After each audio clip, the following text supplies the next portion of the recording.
Okay, Pariyegak, welcome everybody. Pariyegak Abril Kradun եւ Ռոսմին արվեստասերա։ Այսօր իսկապես շատ հբարդ ենք, որ թացիա պիտի ներկայացնենք մեր սիրելի Կարեն Ղարսլյանի քիրքերեն։ Մոտ 6-7 տարի առաջ էր ստայմսես մե ներկայիկ եւ ներկայացուցինք իր առաջին քիրքը, կարծեմ քրողի ծոցը եւ շատ հետաքրքրական երեկո էր, թեր միտքս է երբ ինքը եւ ընկերուհին միասին կարդացին կամ կատարեցին իր բանաստեղծությունները եւ նույն ձևով վստահ եմ, որ այսօր շատ հետաքրքրական երեկո պիտի ունենանք, ուրեմն այսօրվա քիրքն է Aterazma, տպագրային ֆիլմ, փորձարարական քիրքը եւ իսկապես հատուկ փորձառություն է եւ նայիկ ոչ սովորական եւ ես շատ կքննադեմ եւ շատ կսիրեմ այսպիսի արվեստ, գրականություն, ֆիլմ, երաժշտություն, արվեստ, որտեղ նոր շունչ կփերը, նոր տարբեր մկաններ կաշխատցնե եւ տարբեր գնայիս շուրջը Ուրեմն Կարենը նաև անցյալշաբաթ ներկայացուց Փարաջանովի Սուրամ ամրոցի լեգենդը ֆիլմը, որ գաբոնի այս քիրքին, ինչպես այսօր կտեսնեք, քիրքը վրացերենով կսկսի կշարունակվի հայերեն եւ գավարդե ադրբեջաներեն Նույն ձևով այսօր պիտի սկսենք անգլերենով եւ պիտի շարունակենք հայերեն։ Ունենք մեր հետ նաև ուրիշ մեր համայնքի հեղինակներեն, փորձարարական հեղինակներեն Արա Շիրինյանը, իր քիրքերն մեկ հատ մնաց մերքով, ինքը պիտի ներկայացնե Կարենին անգլերենով եւ Կարենը պիտի շարունակի հայերեն So, as I said, we're very happy to have with us Karen Karslyan here to present his new book, Aterazma, a typographic film.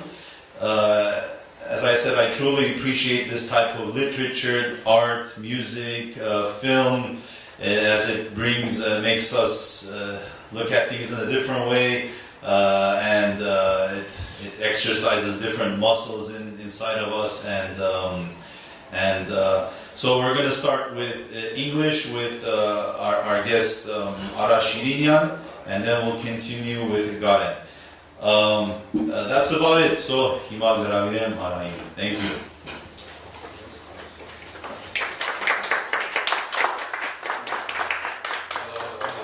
Hello. Thank you, Karen, for asking me to do the introduction for your book. I liked this book when I first got it. Then I had a meeting with Karen that lasted a long time, and he actually performed the whole book for me, and I was really just a lot more just blown away by what he had done. And I think as you'll see, what makes it more exciting for me is that we have a work like this that does a lot of these really kind of important aesthetic techniques in the Armenian language. And but what I'll do is I'll kind of historically kind of place it in this other tradition coming from, the mid to late 20th centuries with visual poetry and conceptual poetry. And but it is. Have you guys had a chance to flip through this book and see how it's made? Okay. So can I put something up here? Yeah. Can I search something on the computer? Yes.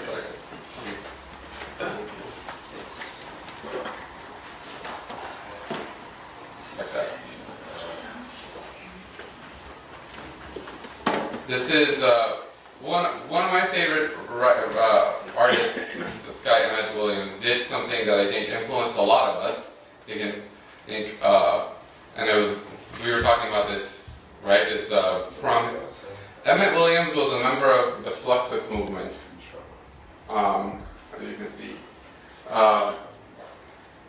And And he was also a member of the U.S. military, and then he spent most of his later life in Germany. But he got his start writing for Stars and Stripes magazine, which is the military magazine. And so this work done around 1970, the Vietnam War era, could be taken, as a critique of war, but it could also be kind of read as also valuing what a soldier is willing to do. But in a critical way, you see it's kind of creating this kind of assembly line. And first, a lot of people wouldn't even consider this a poem, right? Because they would say that's not a poem. What is that, a poster? Well, it's a visual poem. What makes it poetic is that most people, probably before Emmett Williams did not really place that word inside that other word, and all of a sudden, with him having done it, it's right there. And it's rare. You have words inside other words all the time, but not ones that kind of make this kind of sense. And what Emmett Williams did is, this was just, I guess, a poster just to put up places and protest, but he made like a book version where you could actually flip through the book, and then, the soldiers one by one go. Or my favorite version, you flip it backwards and the soldiers just come back alive. You can flip it slow, so it'll be a long battle. You can flip it super fast, it'll be a big explosion, however you want to do it. Okay? So that's I think that Fluxus period, and that period in where we were doing conceptual and concrete poetry. You guys know concrete poetry, right? Poetry that makes like you're writing about a mirror, and then your words make up like the shape of a mirror with a poet inside, with other words, right? So you can think of this another way as a concrete novel. Concrete, literally, I guess it's also punny because it's about the wall and the pot. But what's beautiful is how he also incorporates these constraint-based techniques where he limits himself, or he says, I'm going to do an anagram and make poems with Aterazma, or right, you do an anagram with Aterazma. And then he figures out all the other words the letters can make, and he only uses those to tell his poem. And it's very, very minimal. But then often some of the more poignant stuff is happening in these like 2-word, 3-word lines. So I really hope, because the trouble with works like this is a lot of times they're meant to be just enjoyed visually, and then conceptually you just have to think about it. You don't have to kind of go read and interpret. Karen was a little more sagey with it, so there's some really esoteric stuff in there that he'll explain hopefully. They're from Kumanian, and he's referencing a lot of stuff in here that does help, right? Make some of the beautiful stuff happening later in the book very, very much more meaningful. So one thing, just to place this is another book with a constraint. No E is used in the novel, right? So, and then, so why do you do it? He'll explain why he messes around. But I guess to make something new. This kind of work, there are some examples. There was an Armenian modernism from the early 20s. There's Darwish who has visual work like this, but it is rare. It is rare because it's also just being kind of more developed. Some of the newer poetry developed in the West anyways, 70s onward. This is one of my favorite books. It's called Darkness. I published this. It's not mine. I published it by Yetta Morrison. I'm the publisher of it. But this is an amazing, she's what we consider an eco-poet, so she does a lot of her textual strategies, with works, and she tries to, shine a light on ecological devastation and things like that. So if you know Heart of Darkness, the novel by Joseph Conrad, is this colonialist, kind of really dark. And so what she's done is she's erased everything from it except the references to nature, and that's it. So all the humans are removed, all of the causes of all the destruction. So all you get is just, muffled cry, a very loud cry, soared slowly in the opaque air, hair, mist itself streamed, sandy red pink, dissolving misty strip of water. So You know, again, everything, all that negativity has been stripped. It's like as if like the cancer has been removed, right? And nature can just stand and just. So I like these works because they send you in those directions, you know, and they don't do it the old-fashioned way. If they work, they can make you think really, really hard about certain things. Here is one of my, and again, I would gladly put, I mean, I can't wait to tell more of my non-Armenian friends about this book. Hopefully they'll get it through Armenian. But another one of these is this book by Alejandro Cesarco called Dedications. Now, he just copied the dedication page of every book in his library. You know, so every book that somebody had written where they had dedicated it to a wife or a friend or whatever. The only thing about this book is just the dedication pages in his library. And it's so tender, right? I mean, did he write it? I think I would consider it writing. I mean, he placed it and he framed it in a certain way. Does it make you think about stuff, like what it means to dedicate work to somebody, without really making a single sentence argument, right? It just presents it and just leaves it for you to just go, what does it mean anyways? And of course, nerds like me get really obsessed in you know, and then they buy them and they talk about them endlessly. And you guys find out. This is my friend Joey's another kind of a really kind of intense work of conceptual writing. This is called 911 911 calls in 911 font, right? So, and it's a very, you know, it's a radical work. It's a critique of, I think, remembering and you know, but it's all the 911, and there's several of these books. But it's just all the 911 calls, 911 calls on 911, done in 911 point font. Because it's ridiculous, right? Because what are we remembering anyway when we say, we will never forget, right? Right, deep stuff. And then one of my favorite new ones, and this is very, very new, this is by this LA artist, Mungo Thompson. This was published by Mocha Press, but this is called Time, and it's called a font study. So, and with this, Karen will take over. But font study is Mungo's obsessed. He has two sons. One of them is named Time, and the other one is named Time backwards.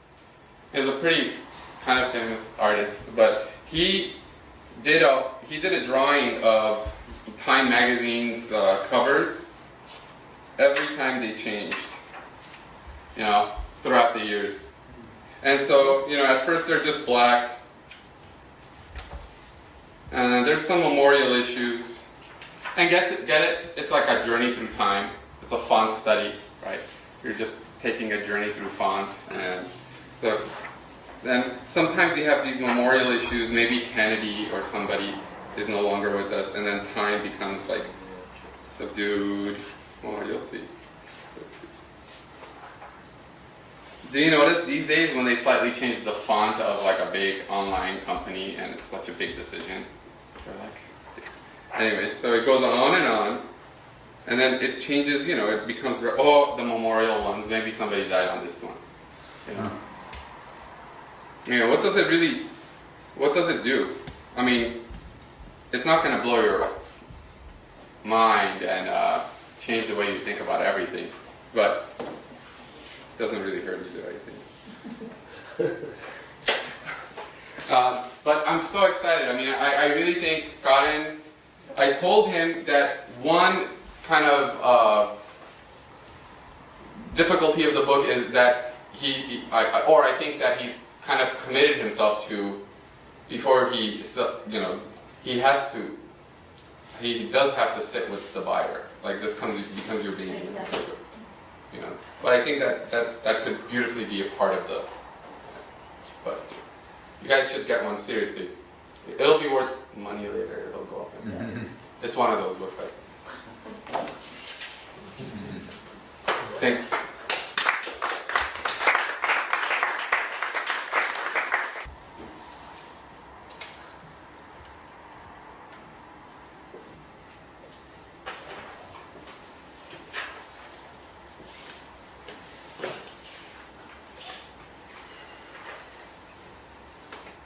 Հմայիլ ծիծաղով Velimir Khlebnikov